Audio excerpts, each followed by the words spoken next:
ఏంది బే రిమైండర్ పెట్టినావు call the cunning అని? ఏ లైట్ రా బై. మళ్ళా రిమైండర్ ఎందుకు పెట్టినావురా? ఇంతకెవర్రా కన్నింగ్? ఇంకెవర్రా నా శని. అరే నీ అమ్మ ఫోన్ చేయకపోతేనేమో ఫోన్ చేస్తలేవు, నువ్వు నన్ను మర్చిపోయినావు అని ఓ శోకం కడుతుంది. ఆ భయానికి నేను రిమైండర్ పెట్టుకుని మరి కాల్ చేస్తుంటే ఎత్తట్లే. ఇంకేమనాలరా దీన్ని ఇంటికి ఇంగ్లం పెట్టా. అరే నాకేం కామదందా లేదా రా బై? ఊకే బద్మాషానికి ఫోన్లు చేసుకుంటా కూర్చొని. అరే నేను మెసేజ్ చేస్తే 4 రోజులకు రిప్లై ఇస్తుందిరా. అది మెసేజ్ చేస్తే నేను ఎంబడే రిప్లై ఇవ్వాలి, లేకపోతే నేను నీకు అల్స్ అయిపోయినా చేపల పులుసు అయిపోయినా అని బేకార్ మాటలు అన్ని మాట్లాడుతుంది.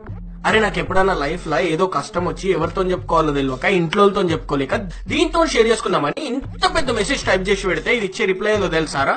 హెచ్ఎంఎంఎంఎంఎం అంట. ఈ హుమ్ములు చూసినప్పుడు అలా కిందికెళ్ళి మీ దాకా సుర్రు మన కాలుతుంటది. మళ్ళా ఇదేమో బేబీ కళ్ళలో కచ్చిన పడ్డది, ఏం చేయాలి అని మెసేజ్ చేస్తుంది. అది పెద్ద ప్రాబ్లం ఆరా? కళ్ళలో కొన్ని నీళ్లు కొట్టి కడుక్కో పోతుంది అని మంచిగా రిప్లై ఇస్తే నువ్వు చక్కగా రియాక్ట్ అయితలే, నువ్వు నన్ను పట్టించుకుంటలే, నువ్వు నన్ను మర్చిపోతున్నావు, నీకు నా మీద ప్రేమ లేదు. ఇంకేం చేయాలరా? న్యూస్ ఛానల్ గిట్లా కూర్చొని డిబేట్ గిట్లా పెట్టాలారా? అరే కన్ను గుడ్లు వీకి గోటిలాడాలనిపిస్తారా? దీని కంట్ల నా కారం. అరే కరెక్ట్ గా నేను ఏదో పరిశాన్లు ఉన్నప్పుడు, బిజీలు ఉన్నప్పుడు, టెన్షన్లు ఉన్నప్పుడు ఫోన్ చేసి పనికి మళ్ళీ ముచ్చట్లు అన్ని చెప్తుంటదిరా. అవి నేను సచ్చినట్టు వినాలి. అరే ఇది చెప్పే సొల్లు లేక ఫోన్ వలగొట్టి డైరెక్ట్ పోయి కాలు పట్టి బండ కొట్టాలనిపిస్తుంటదిరా. అమ్మ అసలు ఇప్పుడు ఫోన్ ఎందుకు ఎత్తుతలేదు? అలిగిందా, పడుకుందా, లేకపోతే వాళ్ళ ఇంట్లో మా గురించి తెలిసిపోయిందా? అసలు సిచ్యువేషన్ ఏందో సమझగాక నా పరిశాన్ నాదిరా. అరే అసలు ఎప్పుడు ఎట్లుంటుందో దీనికే తెలియదు రా. ఒక పూట మంచిగా ఉంటే ఇంకో పూట గత్తర వస్తుంది, హీ అని అవుతుంది, నెక్స్ట్ సెకండ్ ఏడుస్తుంది. అరే ఒక్కొక్కసారి కోపం వచ్చి ఫ్రస్ట్రేషన్ లో బండ బూతులు తిడుతా చూసినావా, అప్పుడు మజాక్ అనుకుని అవుతుంది. ఇంకోసారి ఏమో మజాక్ లేదో చిన్న మాట అంటే దానికి 100 అర్థాలు తీసుకొని సావ కొడుతుంది రా ఎడ్డిది ఎక్కడనో. అరే అసలు రీజన్ లేకుండానే అలుగుతుందిరా. అరే పెద్ద సాడిస్ట్ రా ఆయన. పెట్టే టార్చర్ బర్దాజ్ కాకనే మందు సిగరెట్ అన్ని అలవాటు అయినారా నాకు. అరే ముందు మస్తు మంచోని ఉండరా, ఇప్పుడు ఇట్లా తయారైనా.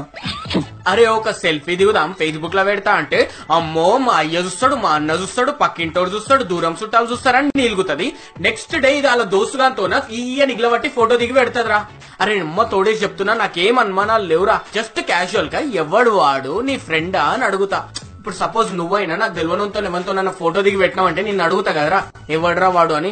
జస్ట్ అదే రకంగా క్యాజువల్ గా అడిగితే దానికి అనుమానిస్తున్నావా, నన్నే అనుమానిస్తున్నావా, నీకు అనుమానాలు ఎక్కువ, నేను నిప్పు పాలకూర పప్పు అని అరే ఉట్టిగా అడిగినందుకే గట్టిగా వేసుకుంటారా. అరే అసలు గుస్సా కావాల్సింది నేను, అసలు నారాజు కావాల్సింది నేను, కానీ ఉల్టా ఇదే నా మీద నలుగుతుంది. అమ్మ నెత్తి మీద ఇంత గణెట్ తీసి ఎత్తేయాలనిపిస్తుందిరా. అరే ఓ అంటే నువ్వు నల్లగుంటావు, నువ్వు పొట్టిగుంటావు, నీకు బట్ట వస్తుంది, నీకు పొట్టు వస్తుంది, నువ్వు పాష్ ఉండవు, నీకు నేను వాళ్ళే ఎక్కువ అని బాడీ షేమింగ్ చేస్తుందిరా.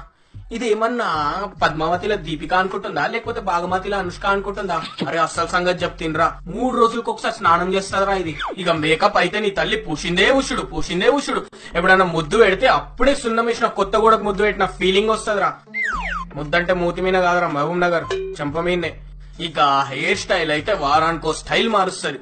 ఇంతంత కోడిపొచ్చేసుకొని ఇట్టా ఇట్టా ఇట్టా ఇట్టా అంటనే ఉంటది. అది టన్నప్పుడల్లా ఇన్ని పెయిన్లు రాలుతుంటాయి తెలుసా.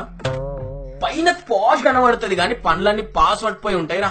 అరే కొత్త ఫ్యాషన్ అని చెప్పి మసి పట్టించినా వేసుకుంటదిరా ఈ అవులది. అరే షాపింగ్ కి రమ్మంటదిరా.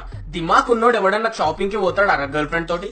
సరే కర్మగాలి పోయినమే అనుకో, 30 డ్రెస్లు ముందటేసి ఏది బాగుంది అంటది. అరే నా డ్రెస్లే నాకు తెలియక ఒక్కోసారి నీ అండర్వేర్ వేసుకొని పోతా, అట్లాంటిది నన్ను అడిగితే నేనేం చెప్తారా?